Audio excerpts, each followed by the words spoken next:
Hi, we're Jim and Myra Wright. Welcome to Right Around the World. Let's talk missions.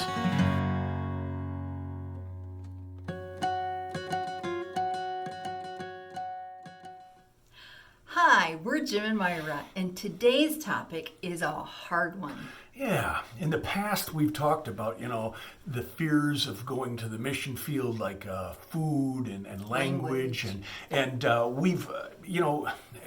we've put a good spin on that and sugar-coated it.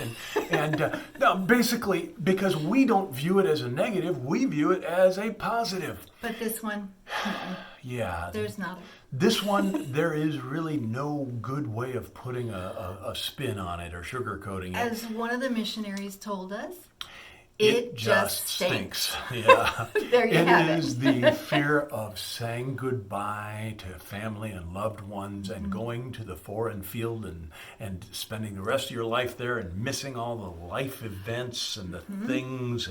The separation. Yeah, it is a very real thing. Very real. And there's just no good way of saying, hey, not a problem. No, it is a problem. So, we have experienced this a little bit. We have the opportunity of coming back frequently. Of course, we have the difficulty of having to say goodbye to all the people that we've grown to love on the field. And so it's just one of those things. Now, let's understand that during your lifespan as a missionary, there are going to be all kinds of times when this is continuing to be difficulty. It's not a one and done. No. It's all the time. As a teenager, or a college student, we feel called to the mission field. And so, we graduate and get married and do deputation and everything is excitement and you-rah-rah. And then the container is full and has been shipped and we're standing there at the airport and we're having to say goodbye to our parents and our siblings, and we are realizing that we are not going to see them for a long time. We're not going to be there next Christmas. And then there's a group that gets missed a lot, but they are my heroes, and there are all the single missionaries that don't go with a family, that don't have that support system that we have built in because we're together. And the separation that they go through is so unbelievable. Yeah. Those lonely holidays and things. And it's hard for their family to see. Yeah. Then there are the missionaries who have the young kids and they're there on the field. And there they are in Caracas, Venezuela saying, hey, go play out on the streets, not knowing who they're going to run into or anything. So, but how do we respond to the fact that we're in a foreign field with our kids and they sometimes get into trouble and sometimes get into dangers and there's that difficulty as well. But then there are also there's a time in a missionary's life that is a wonderful time, and that is when their kids become teenagers and they're growing up and they actually become a part of the ministry. Yeah. They're playing the piano, they're leading singing, they're doing evangelistic outreaches. They're working in the vacation Bible school, they're patching the roof, they're just doing all of the things. They are the team members. They are. Yeah. And everything is great and life is fun, and then comes time that they graduate from high school and you have to take them and drop them off at college. And you're not even going to be in the same country when you get letters saying they're having a difficult time. And tell us about that third culture thing. Oh, and then they are third culture kids, which means they are Americans living in another country, which they've never really fit in perfectly there because they're American and they will always be. Yeah. And then they come back to America for college or university and they've only been here on furlough. They don't know what it's like, so they have their own culture. And it's very hard for them, and it's hard for their parents to see it. It's hard for the family here in the States that are looking at them going, why aren't they like all the other kids? Yeah. Ooh, really rough time. That's difficult. And then there comes a time that is probably one of the worst. It's when they are totally empty nest. All the kids are gone. And that's when we've seen more missionaries leave the field than any other time. Yeah. Is when they're empty nesters. Yeah, and then they grow older and they realize that their kids are having grandkids away from them. Without them to be there. Yeah, and those really kids hard. may be walking and talking before they ever see their grandchildren for the first time. And they walk into the room to greet their grandchildren, and they expect their grandchildren to come running to them. And they run away. And they're afraid because all they've ever seen are pictures and flat screen images of their grandparents. Very difficult. And then there's the difficult time of aging parents back in the state. And what does the missionary do when they're on the field? Maybe their siblings are taking care of the kids, or maybe they don't have siblings. Really rough time. Yeah. So tell us about that church. One of the missionaries I chatted with said that she came back over to America to check on her parents, and they were shocked and amazed at what had happened. The church there had taken care of things around the house for her parents, had taken them to doctor's visits and brought in food. Exactly what a partnering church should be doing, because a church is a family. And how wonderful that is for the missionary to have churches that take care of aging parents, and maybe even college-age kids that That's sent what over. Church family ought to be doing. Yeah. So, and then there is, as the missionary is growing at the point of retirement, do they retire and go back to the States? Because many of them have missionary kids that have come to work with them on the field, and they have family on the field, and they have family in the States. Where do they go? Where do they die? Where are they buried? It is a whole big thing. And so this is a difficulty. And you know what? It would be real easy for us to say, don't worry, God's going to take care of it. Just trust Him. Yes, He does. But that doesn't mean that you don't fight the battles on a daily basis. Yeah.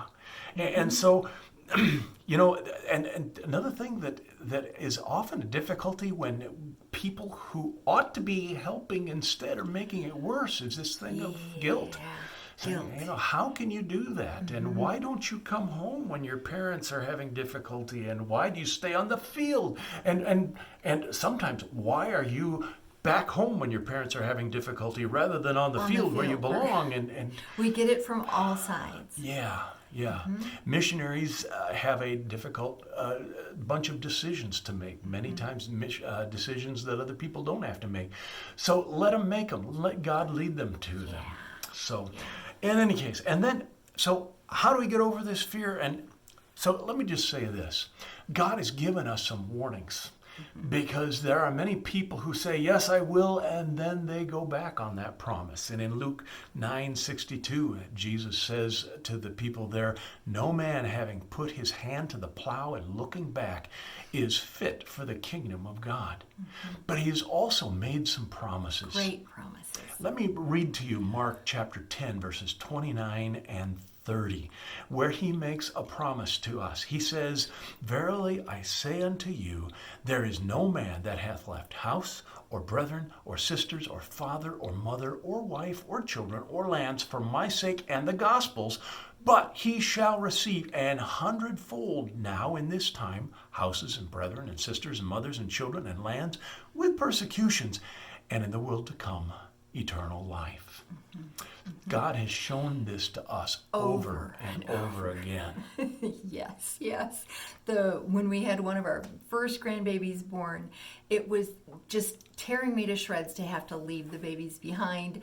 And we got to our replacement, and God had filled that church with babies for me to love on. And then He's given us children around the globe to fill the void and to fill our life with more meaning as well. Yeah, God's been good to us in that regard. But it also makes it hard, because now we have to leave them behind when we leave the field, and then say hello to our biological children and leave them behind. So one of the things that Myra's friends, the missionary wives, said over and over again is that it's not as much a fear as it is just a reality of sacrifice and of daily giving it to God and going on and finding the joy and life that God has promised will be there for those who are looking for it. And remembering that those thoughts and those seeds are planted by Satan. Yes. He wants you to say you're being left out. He wants that doubt to just constantly be on you. And so it's a constant thing of prayer that we give it to God and say, He's going to take care of this. God's going to get me through if I trust Him. But it's a daily, hourly minute by Yeah. minute. One of my heroes growing up was a missionary by the name of Nate Saint. And he was a friend of my father's, and they bonded because they both flew Piper Cubs. And he went back to the mission field, and he and 4 other missionary men were trying to reach the Auca Indians there in Ecuador, and the Indians killed all of them, and you probably know the story. But he made an interesting statement, and this was given to us by one of Myra's friends. And he said this, "And people who do not know the Lord ask why in the world we waste our lives as missionaries. They forget that they too are expending their lives. Yeah. And when the bubble has burst, they will have nothing to show for all the years that they have wasted." Our ministry, yes, is dealing with the eternal, not just the here and now, but for the years to come in eternity. This is what we're working for. And so let me just challenge you. If God has called you to the mission field, Or your kids. yeah, or your kids, then you need to simply say, "Lord, give me victory over this. Help me to trust you. Help me to daily put this sacrifice on the altar and worship you through this sacrifice." And God will bless. And as I have said many times, we together have said, yeah, missionary life is not easy, but it is so very worth it. Thanks for listening, Help us broaden our outreach by liking and subscribing below. and maybe even a share. Thanks again, and may His best blessings be yours.